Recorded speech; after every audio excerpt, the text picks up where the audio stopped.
I've heard rumors about hidden towns and villages, places lost to the ages, either through abandonment or depopulation.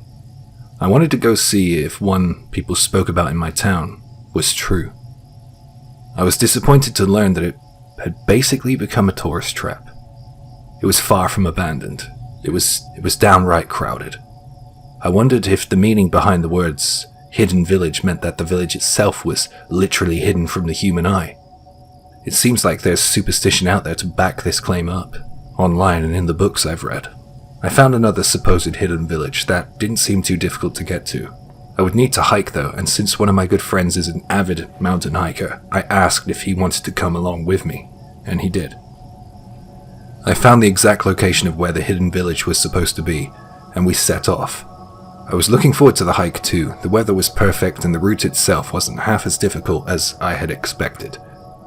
Well, we couldn't find the secret village, but we instead looked at other notable points of interest on the map, historical stuff, and then the skies turned a deep shade of grey, and we knew that rain was coming. The rain was light to begin with, but then it fell incredibly heavily. We hadn't planned on needing to take shelter, but we did. We had seen a stone monument not too long ago, which had an arch. We figured that it would be big enough for us both to hide under from the rain. We walked back through some tall trees, and within 5 minutes we got there. I guess because I had hiked so much that day I was more tired than I realized because I seemed to suddenly get incredibly drowsy. I had to sit down the second I got back under the eaves of that stone structure. My head was spinning. My friend must have been experiencing something similar as he was mirroring my movements. After an unknown period of time, I woke up. I didn't even realize that I slept. What caused me to wake up was the sound of someone's voice. I knew someone else was out here with us. The rain had stopped too. I was scared. I slowly opened my eyes, only a little. I was squinting. I saw several figures in front of us. Despite the rain, the sun was still in the sky. It was early afternoon. The figures were shadowy. I couldn't make out their features because they were just inside of the dense tree line. I was slowly coming to my senses, and that's when I discovered something strange. I heard these figures speaking, but their voices sounded very unusual. They were high-pitched. What they were saying didn't seem to make sense either. I was sat on the ground with my knees pulled up to my chest and my head was drooping forward. I had only just raised my head a little when I heard the strange voices, but it was enough to see the figures between the trees. I looked up a little more. And saw that there were 3 of these tall figures. They looked humanoid, for sure. They looked as if they were wearing hats like farmers' hats. I decided to stand up, but my body decided against it. I was frozen to the spot I was in. Then the figures began to move. They moved so quickly and strangely, it was as if I was seeing a single frames from a video. Their movements were disjointed and disturbing. They ambled towards me. Some unknown fear struck me to the core. One had something in its hand that looked like a stick, and it was shaking it in what appeared to be anger. Even though I couldn't understand what they were saying, I understood that the tone seemed angry. Their voices sounded like a tape was being played on fast forward. One of them broke away from the others and approached me. I was still unable to move, but I could feel beads of sweat slipping from my brow down towards my eyes and nose. I was utterly terrified. I thought that I would never stop sweating. It was hell. Its dark face came in close proximity to mine, and it was still angrily chattering away in that fast-forward tape voice. I was trembling. Then I heard that shadowy figure in the hat say something slower.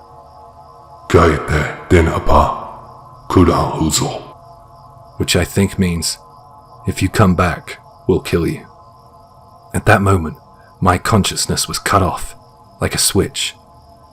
When I came to, the rain had long stopped. The ground wasn't even wet. I felt as if I had just awakened from a nightmare. The sky seemed deceptively clear. I was able to move again. I turned to my friend who was fast asleep. I saw that he was covered in sweat, just as I was. I shook him awake and I screamed at him. I'm certain that he saw the same shadowy figures that I had seen. His first words to me were, "What was that?" He staggered to his feet and started walking away. He looked over his shoulder at me as if to say, "I'm not waiting." So I followed him. We raced back down the mountain trail and back to the car almost in silence. I didn't want to talk about the figures I had seen just as much as he didn't. I was coming around to the idea that it could have possibly been a dream, despite it seemingly being so real on the hike back. But when we arrived at the car, I saw something on my clothes that removed all doubt. A handprint. There was a small dark handprint just above my knee. My heart was literally shaking. Like I said at the start, I have read about these hidden and abandoned villages. The one we went to apparently had a very dark history. Long ago, people born into that village who were born malformed were driven out of the village. They even drove people out who they considered to have malformed blood. These poor individuals were forced into the mountains to live in secrecy, in places long forgotten by modern society. That's why they call them hidden villages. Ever since that trip to the mountains, I find myself jumping at my own shadow. There are things out there, if you go looking for them.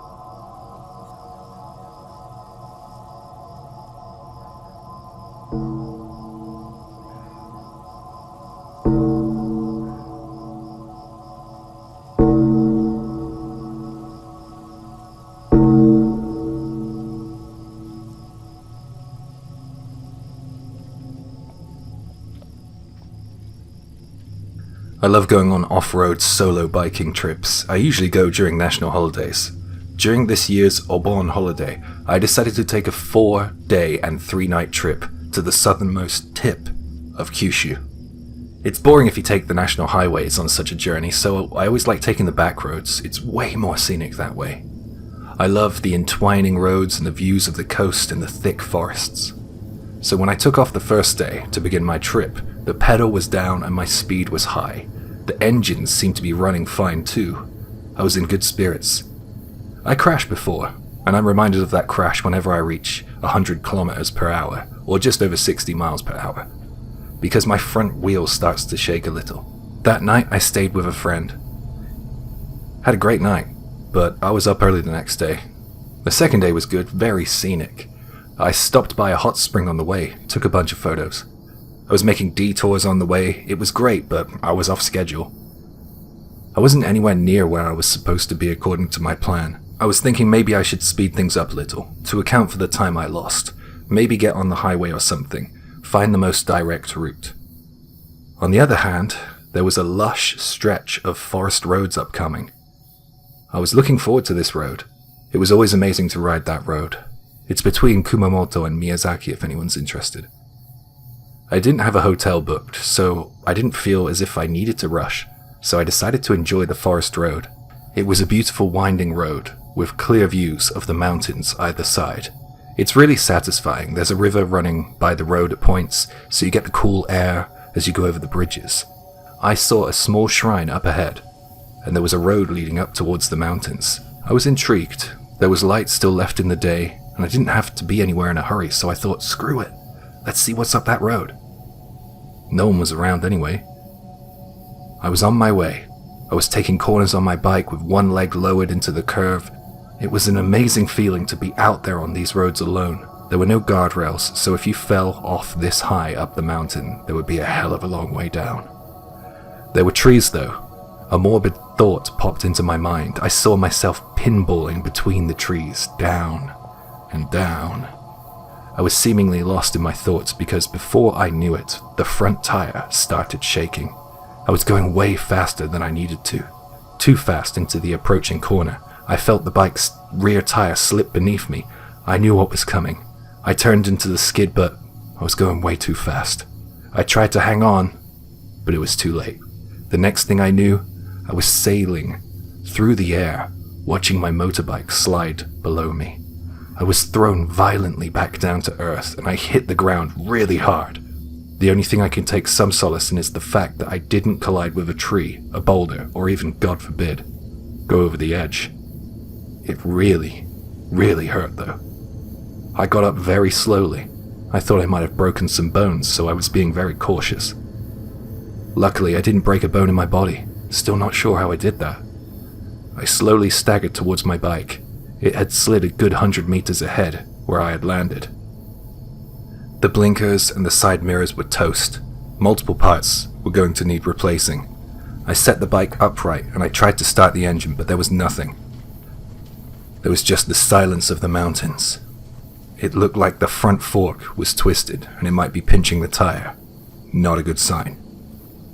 Darkness was descending and I was out of reception on my cell phone. I didn't have much choice. It was time to start walking.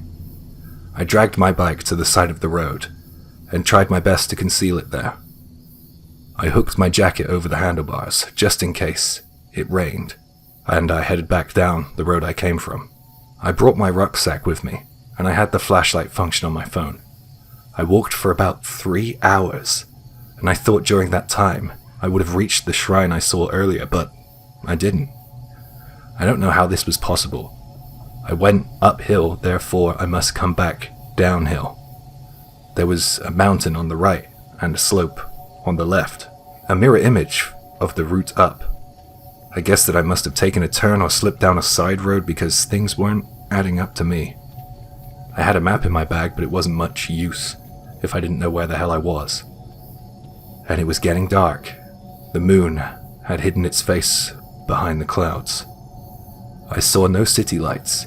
If it wasn't for the flashlight on my phone, I'm sure I would have walked right off at the edge of the mountain. I decided it was time to take a rest. I was relying on adrenaline energy from the crash, but there was a limit. I stopped by the side of the road and lit a smoke. Once I was still, I heard the sound of flowing water, so I guessed that the river I passed must not be too far away. I looked for the shrine, but I couldn't find it. I must have taken the wrong route. It couldn't be helped. I would be sleeping rough that night. I couldn't be bothered to walk anymore. I decided I would make a plan to when I woke up. I just needed to find a decent place off the road so that I wouldn't be killed or woken up regularly by any passing traffic.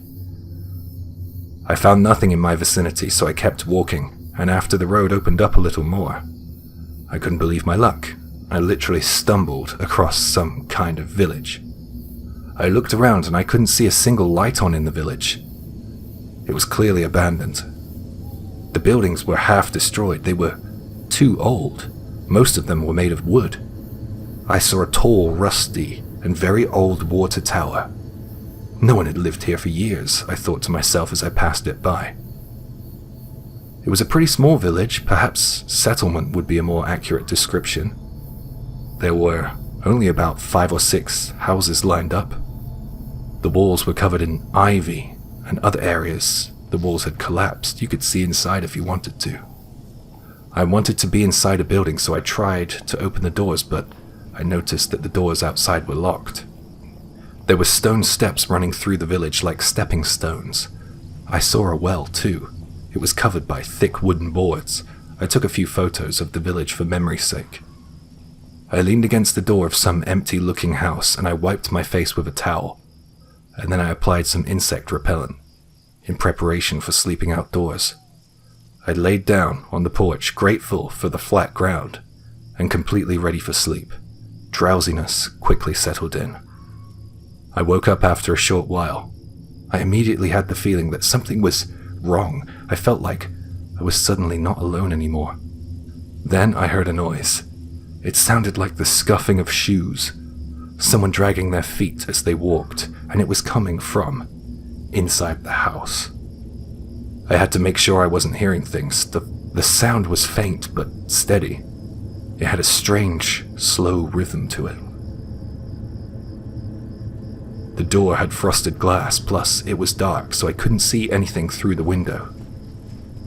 Was someone there? The place looked truly abandoned.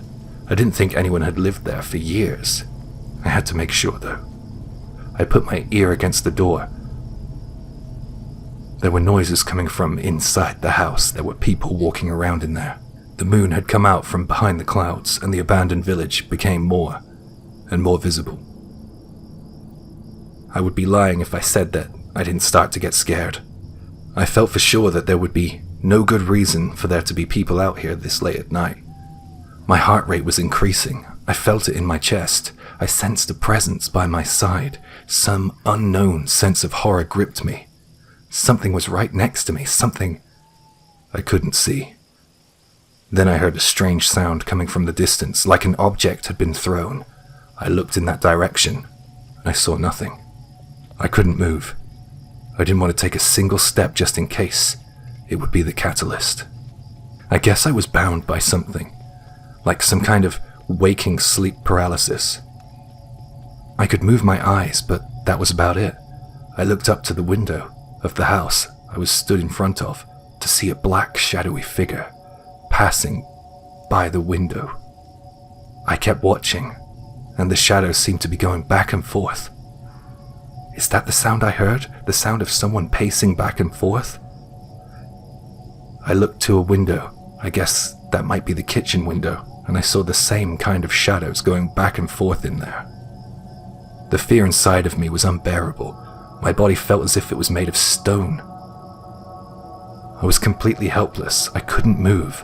I don't know if that was a good or bad thing, because if I did move in those moments, then I'm sure that whatever was in that house would have noticed it. I don't know what would have happened then. I heard a noise, and I looked in its direction. My eyes were well adjusted to the dark now. I pinpointed the source of the noise.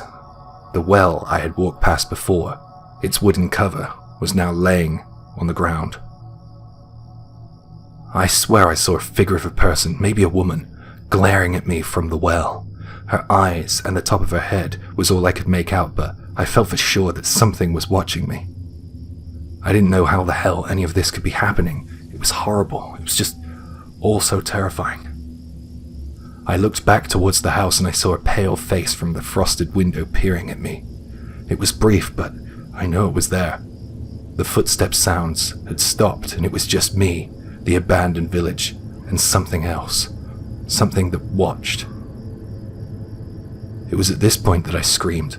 My body was finally back under my control. I grabbed my helmet, and I headed back towards the road I'd come from. I didn't need to use a flashlight since the moon was suddenly so full and bright. I stumbled my way back through the forest and away from that village. My body hurt, but I forced myself to keep walking until the sun came out. I couldn't bear to be alone in the dark. I made it to a nearby town, and from there I got a bus and then a train back to my place. The bike was scrapped. I didn't abandon it. I got that squared away. I got it picked up. It's a shame. It was a good bike. My body stayed bruised for a good few weeks. I swear that whole trip was cursed. But on that trip I managed to convince myself of the existence of the paranormal. I don't know if what I witnessed was a spirit or a ghost or what, but it was enough for me to know that we aren't alone here. I checked the photos that I took that night, and I couldn't find anything like orbs in them. There was one thing though. There was a whole host of graves in the background of one of the shots. I wonder what happened in that village to make it abandoned. There's something about that well and the house. That nervous pacing of feet. I can't forget that sound.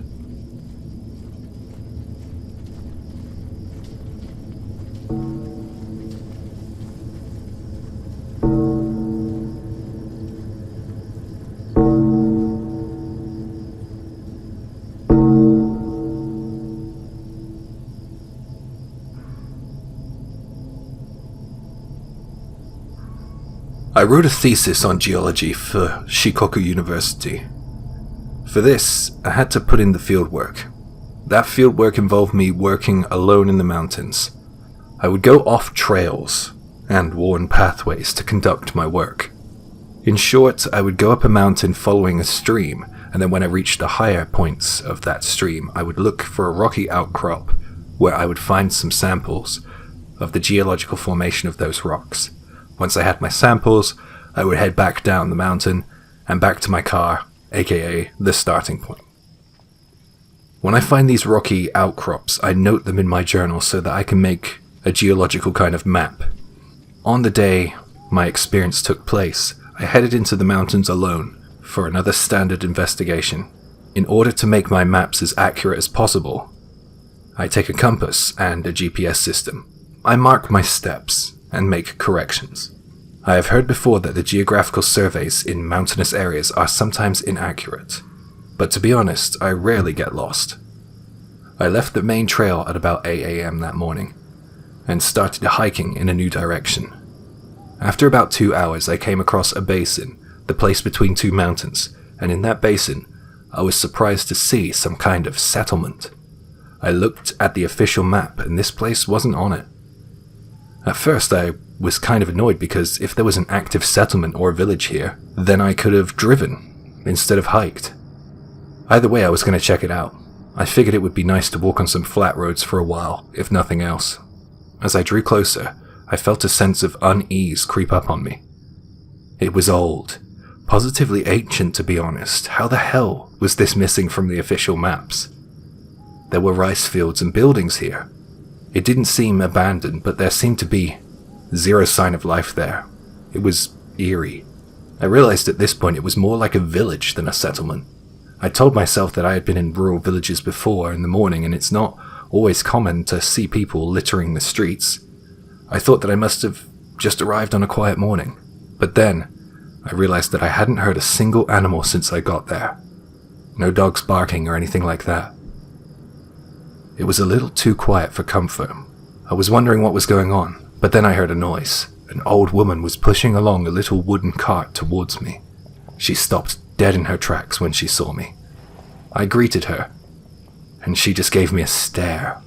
She looked angry. She turned around and went back the way she came, scowling at me occasionally from over her shoulder. I was left there in an unknown place, feeling as if my very presence had caused offense. I didn't like that, but I was roughly in the middle of the village, so I decided to keep on going. The road led towards the mountain, so I went further into the village. I passed a meter box outside a house. The door swung open in the breeze, and it revealed that the meter wasn't in there. It was empty. I saw a meter box across the street and I crossed over to take a look. The meter box was missing in that one too, and the same for the house next to it. That meant that all of these houses had no power. And to my mind, that was a good indicator that no one lived there. There were dozens of houses which seemed to be uninhabited, but surely people must be living here, because I had just seen that old woman. I was beginning to get a little creeped out. I quickened my pace, and I kept going forward. After a while, I came across a building, which looked like a kind of community center. I heard a rumble of voices coming from inside that building.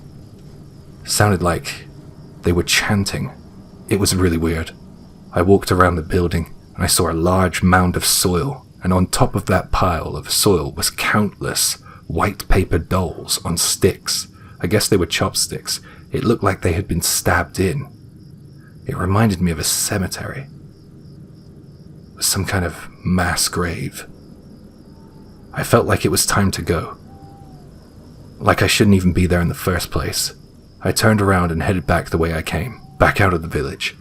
I remember taking several turns in the road to get where I was, but I must have kept getting them wrong because on the way back, I was seemingly going around in a circle. I was right back outside the community center looking building before I knew it. I heard noises and shuffling coming from the building. It sounded like people might be approaching the exit. I guessed that it might be a great chance to ask someone for the way out. A bunch of children, elementary school-aged children, came pouring out of the building. I was wondering why these kids weren't in school. It was a weekday. As I stood there puzzled, some men came out of the building. One of them shouted at me, "What are you doing here?" They looked so angry. Something inside of me just said run. I didn't like the look of those men. So I found a gap between the rows of uninhabited houses, and I waded through rice fields and headed up a mountain.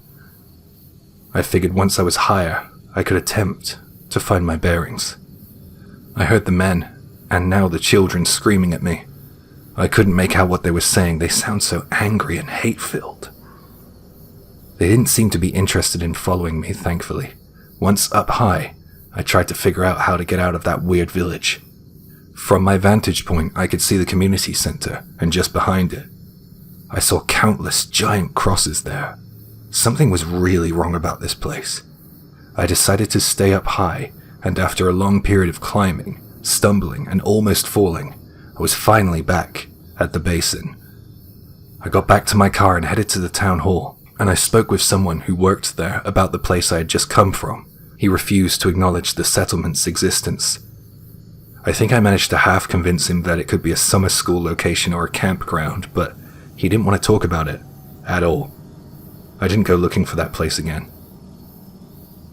A couple of months later, I had an email from a junior at university. She said that she was conducting similar research to me, and she wondered if she could consult with me. I decided to meet up with her, and after we spoke for a while, my curiosity got the better of me. I asked her if she found the village. She didn't know what I was talking about. I looked through her notes, and I knew for a fact that she had been near the basin between the mountains, so there was no way in hell that she didn't see a village or a settlement there. She said that all that was there was some vacant lot. She said that the ground looked as if it had been freshly dug up. I told her about my encounter there. No way, that place looked like it had been leveled years ago. You couldn't even drive a car up there. There's no way that people were living there. Trust me, she said. Well, I know what I saw. I wonder what the hell they were doing up there. It seems really strange how the village or settlement was completely leveled.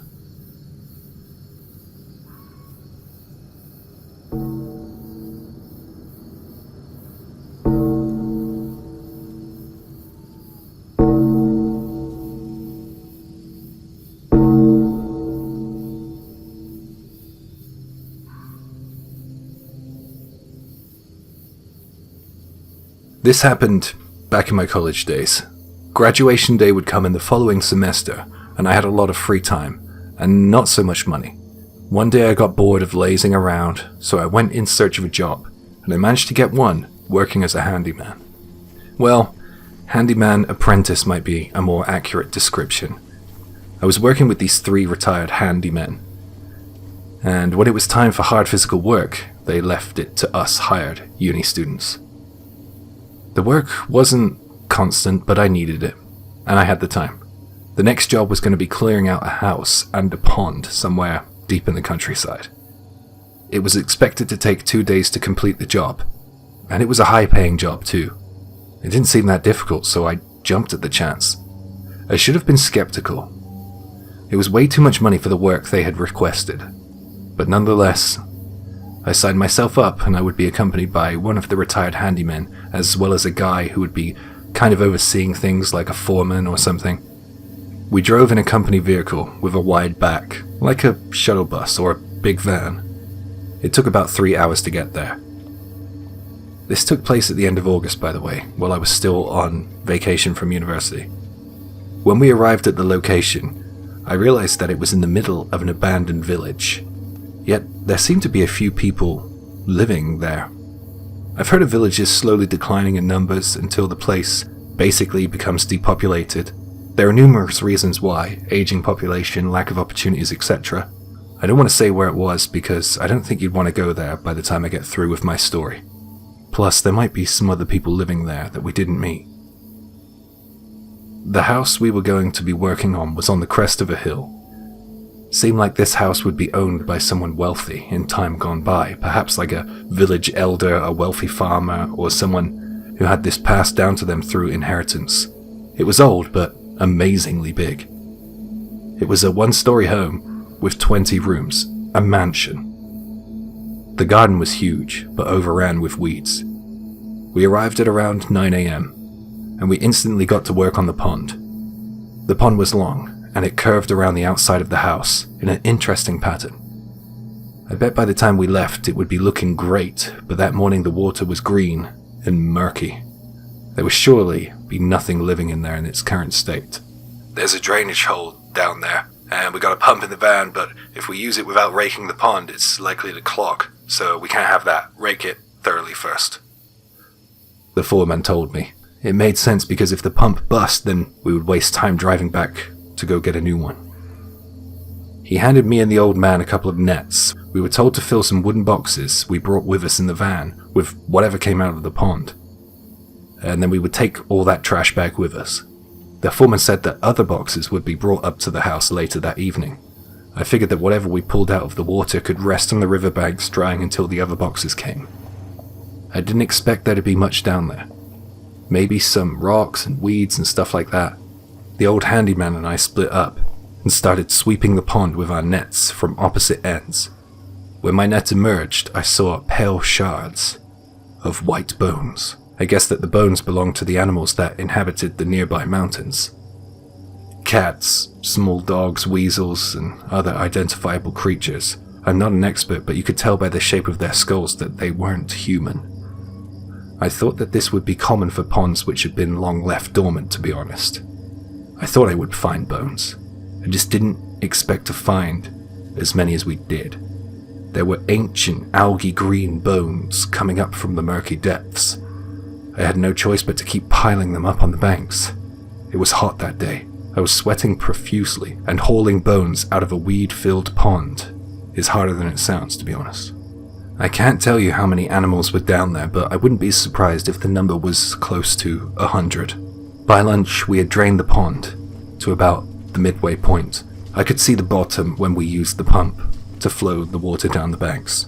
The bottom was a dark shade of brown, and when the water settled, I saw even more bones down there. They were bigger bones now, as well as the small ones that we had been hauling. When we got back to work, after a while, another van arrived with more of those wooden boxes the foreman promised us. By the time the bones were all loaded into those boxes, the sun was beginning to set. It's funny, I swear that some of those bones looked human-like in the dark. The skulls not too much, too small, too misshapen. We knew we would be spending the night there, but I didn't expect to be staying in the mansion. We were given dinner. It was nicer than the lunch. All three of us would be staying in a room on the ground floor next to the pond and the garden. The room hadn't been cleaned, there was dust everywhere. I spent a while wiping a human-sized shape out of the dust so that I would have somewhere to sleep. There were no futons. We were given blankets as thin as towels and nothing more. Thankfully, it wasn't cold that night. In fact, we needed to open the shutters and the sliding door to the garden to get airflow. There were at least metal coils, which, when lit, repelled mosquitoes. Can't stand mosquitoes. We had light, but no TV or radio. I just chatted with the old men and they shared their whiskey with me. I think I fell asleep around 10 p.m. I was completely exhausted. I'm glad I was exhausted because getting to sleep on that rotten flooring would have been impossible otherwise.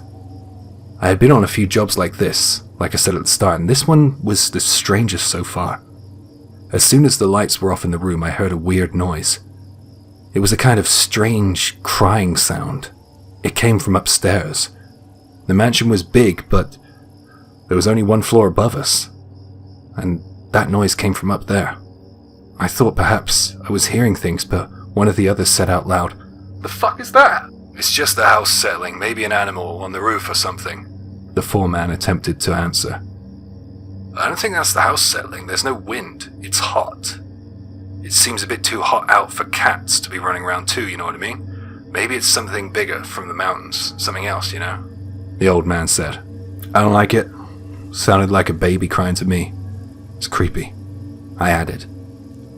I remember that conversation so clearly. The sound stopped after about 5 minutes, and not long after that, I fell asleep. I awoke a few hours later to the frightened screams of one of my companions. The lights came on and I was temporarily blinded. I asked what was going on, scared. "Something just touched my face," the old man shouted. "It was small and soft. It wasn't one of you. It felt like flesh." The foreman quickly responded with irritation. "You guys left the door open, so any animal could have gotten in or something." "I can't see any animals," I said. "It wasn't an animal. Well, I don't know. Maybe. Well, I don't think so," the old man replied. We looked around the room and saw nothing. The silence wasn't comfortable. I was reminded of the strange crying sound we had heard on the floor above us earlier. If an animal came in, it must have quickly got out. Or maybe the old man just had a nightmare. I checked my watch, and it was 4 a.m. There would be time to think about theories in the morning, so I said, "Look, it's almost dawn now, it's not that hot, let's just shut all the doors and just get some shut-eye." No one objected. So once the doors were shut, I went back to sleep. When I woke up again, it was 8 a.m. The other two were up, and they were looking out at the pond from the porch outside. The water in the pond was about a third full, and there was another old man approaching the pond from the van carrying a wooden box. In the box was a golden statue. He pointed at the bottom of the pond, and the two old men I was with nodded. I didn't know what the hell was going on, so I went outside to take a look. I wondered what we would need a statue for. I looked at the bottom of the pond, and it looked different. There were 3 of these statues in the bottom of the pond, evenly spaced out. They looked about 15 centimeters in size. The retired handyman said to me, "Look at that." He pointed down there. I saw footprints at the bottom of the pond, what appeared to be fresh footprints in the mud. The footprints were small, but human, like those of a child or a baby. We had our breakfast. I was really looking forward to getting the hell out of there. I asked what we would be doing that day, thinking that we would be finishing the pond, but I was surprised to hear that we would be working in the mansion. Well, at least it wouldn't be as hot. That crying sound wouldn't leave my mind, though. I thought that we would be cleaning the whole place from top to bottom, but we found out that there were rooms that we were forbidden from entering. This is where things get weirder and weirder for me. I was handed a dust cloth and a bucket and told that when the dust cloth was unusable, throw it away. And I was only to use water from the pond to clean the house with. I did as I was told. I wanted to be able to leave and get my money. Something was very strange here, and I told myself that if I complied, I wouldn't have to spend another night here. The dust in the rooms was so thick that it didn't take long before the cloth was black with dust, which in turn turned the dirty pond water a shade of black which light couldn't pass through. Again, we stopped for lunch, and then I deemed the cloth unusable by about 3 p.m. In that moment, the work halted. We all piled back into the minivans and hit the road. We all got back home at around 6 p.m. and the foreman turned to us outside the van and said, "You know what? You did some great work up there. Really good stuff, so there's a little extra in there for you." I was really pleased with that. I opened up the envelope he handed me, and I was shocked by the amount. It was more than I would have guessed. It was about $420 US. It was quite exhausting work, but for a student a few years back, yeah, that money went a long way. We all decided to finish off the evening with a meal in a moderately priced family restaurant. Since I had just been paid, I decided to get a steak. It had been a long time. We talked about all kinds of things, and eventually we landed on the subject of the crying thing we heard that night. The old man quietly said, "Call me crazy, but I swear, it was a baby we heard. And a baby touched me that night." "What makes you say that?" I asked. "Well, I know it wasn't an animal." "Why couldn't it be an animal?" the foreman asked. "Because animals usually have hair. The skin of that thing that touched me was smooth, and it smelled like milk and soap." We were silent for a while. "It was weird washing that pond out too. Why were there so many animal bones in it? And, I looked at some of those bones and I had to ask myself, could they not belong to humans? I really wondered. What's with the statues in the bottom of the pond too? It's just all so weird," the old man said. We sat there for a while, conjuring up theories, but we couldn't put a decent thread together and land on anything definite. I know it has something to do with a baby, though. I don't know if this is related, but I want to share it. After I graduated, I went to the USA. I was working illegally on a tourist visa for a while because I couldn't find much work. I couldn't get a woman over there. It was rough, I have to say. But I did meet a girl after a long time of waiting, and I had no intentions of getting married, and I'm sure that the feeling was mutual. Even though she was on birth control, we ended up getting pregnant. But sadly, we lost the child. We broke up a few months later, and I headed back to Japan. I got a job. I enjoyed some moderate success, and I lived a steady life. I met another woman, and we did get married. I got her pregnant twice, in fact, but we lost both. I've seen many specialists. There doesn't seem to be a good reason why it's happening. Sometimes I think back to that job in the abandoned village and I wonder if it's related. I wonder how the foreman and the old handyman's doing too. I wonder how much that job has really cost me.